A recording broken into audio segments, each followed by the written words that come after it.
The most negative thing I see is these scabs going in there. He got more people in there than we got out of here. That don't look good to me at all. I ain't never like that. At the time I filed for the election, there was 242 workers from the best count that we can get. 242 workers working inside.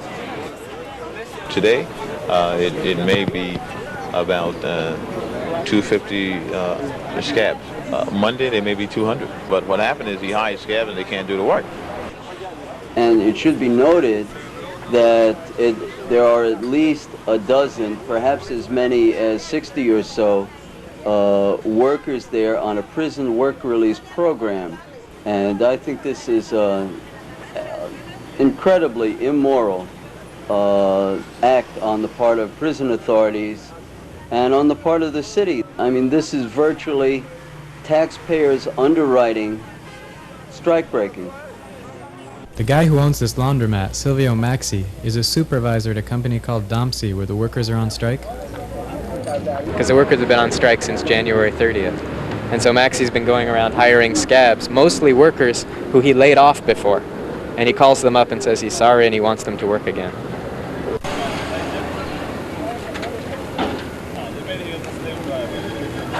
We're basically picketing this laundromat here because the man who owns is a slave driver.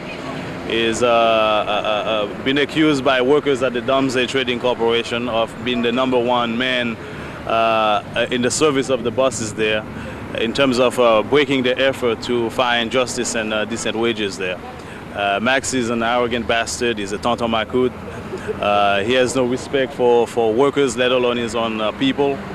And we are here basically basically to try to let the community around here know what's happening and encourage them to take a stand on the side of the workers.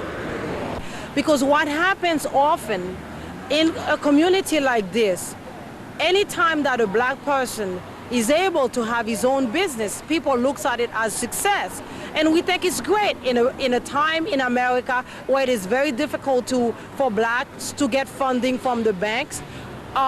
You know, it is important for black people to have their own business. But by the same token, we cannot be denouncing the way that a lot of white people have businessmen exploit us and yet protect the blacks who are exploiting us. So we have a difficult choice to make, but we made the choice to denounce him and to support the workers who are at Domsey.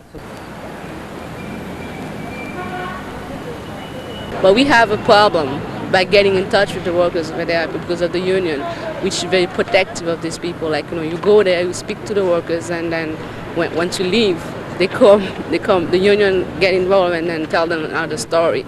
And I don't know the situation, but I feel that the union is being overprotective of the workers over there. And that's one of the problems in getting the conscience raised.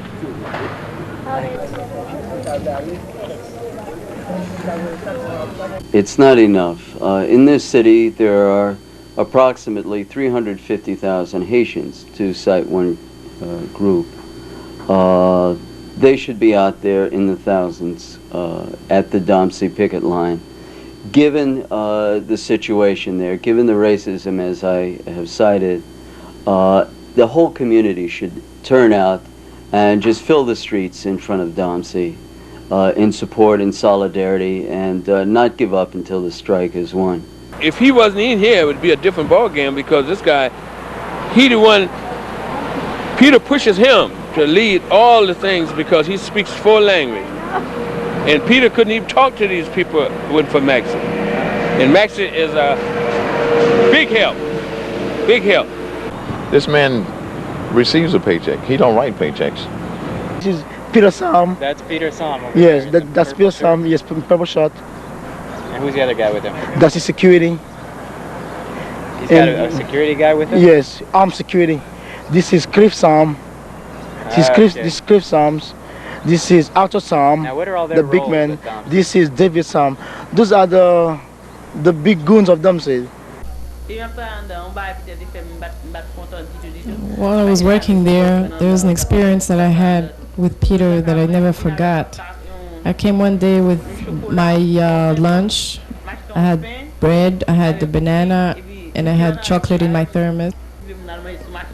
But Peter doesn't like people to eat on the table. He wants people to eat on the cars outside. He saw my bread and the banana on the table. He took the thermos and my whole lunch and threw it in the garbage. I was picketing peacefully behind the police barricade next to the retail outlet at Domsey, whereupon Peter Sam, one of the owner's sons, began insulting me. He called out to me, and I was in the presence of many Haitian picketers on the strike line. He said, "What tribe are you from? And I'll leave some bananas for you in the morning." And I was simply astonished by this. And he ended off that little tirade by scratching his underarms and making ape-like sounds. You know, I was talking, was singing with all the people out there. We were yelling, singing, and I think he got pretty upset because he did not understand what we were saying. And he came out and said, "You're a dead man. I'm gonna kill you." And he came out, under his belt, he showed me the gun. Well, I saw that this kind of racism was endemic to the workplace there at Domsey. I'd heard a lot of other stories. I heard stories of Haitians being called AIDS carriers, water being dumped on picketers and saying you need a bath anyway, you've all got AIDS. Just incredible racism. Well, there were literally thousands of shops, garment shops and other light industrial shops in Brooklyn where these kinds of conditions exist. But in particular, we focused on an association of employers called the Williamsburg Trade Association, which is 150 shops, mostly garment shops, in which there is a phony union, a sweetheart union, a local 1718 they call themselves, which has basically signed a contract with this association in order to protect the employers from legitimate unions. Domsey is the first strike within this campaign in Brooklyn, and for that reason we consider it very important, even if it weren't. It is a large workplace. This is the rag trade. They're selling used clothing to third world countries and exploiting third world workers in the process. This clothing is donated by the Salvation Army and Goodwill Industries. People think they're giving the clothing to somebody who's going to give it to poor people. Actually, they're selling it, and then it's being sold again, and workers are being exploited in the process.